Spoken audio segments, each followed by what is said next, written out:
High ক্রাফটার্স, তোমরা সবাই কেমন আছো? শেপ দিয়ে ক্রাফট করি সিরিজে তোমাদেরকে স্বাগত। আজকের শেপের 4 সাইডস এবং 4 কর্নার্স আছে এবং তার প্রতি 2 সাইড সমান। বলো তো শেপটা কি? ঠিক ধরেছো, আজকের শেপ হলো রেক্ট্যাঙ্গেল। তোমরা কি বলতে পারো তোমাদের আশেপাশে এমন কিছু আছে যেটা শেপ রেক্ট্যাঙ্গেল? আজকে আমরা এই রেক্ট্যাঙ্গেল শেপ ব্যবহার করে মজাদার একটা ক্রাফট করব। চলো তাহলে দেখে নেওয়া যাক এই ক্রাফটটা করতে আমাদের কি কি লাগবে। আমাদের লাগবে কালার পেপারস এবং একটা হোয়াইট পেপার, গ্লু আর সিজার্স। আমি এই কালার পেপারগুলো থেকে বিভিন্ন সাইজের রেক্ট্যাঙ্গেল শেপ কেটে নিয়েছি। আজকের ক্রাফটটা কিন্তু খুবই সোজা। চলো তাহলে শুরু করা যাক। প্রথমেই আমরা একটা ব্লু কালার পেপার নিয়ে নেব। এটার উপরে গ্লু দিয়ে আমরা সব রেক্ট্যাঙ্গেলগুলোকে অ্যাটাচ করে দেব। আমি রেক্ট্যাঙ্গেল শেপগুলোকে পরপর সাজিয়ে নিচ্ছি।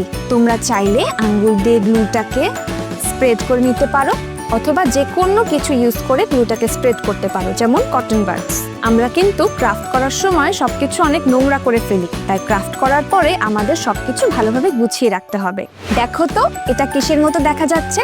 গেস করতে পারছো আমি কি বানাচ্ছি? আমি হোয়াইট পেপার থেকে অনেকগুলো ছোট ছোট রেক্ট্যাঙ্গেল কেটে নিয়েছি। এখন আমরা এগুলোর পেছনেও গ্লু দিয়ে এই কাগজের উপর অ্যাটাচ করে দেব।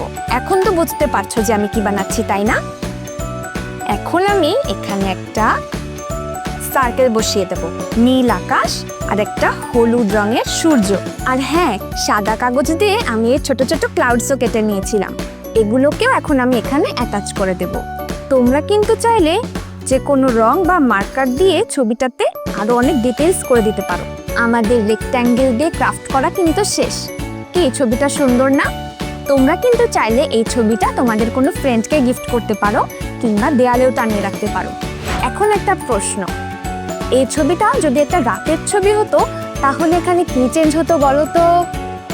আমাদেরকে কমেন্ট করে জানিও।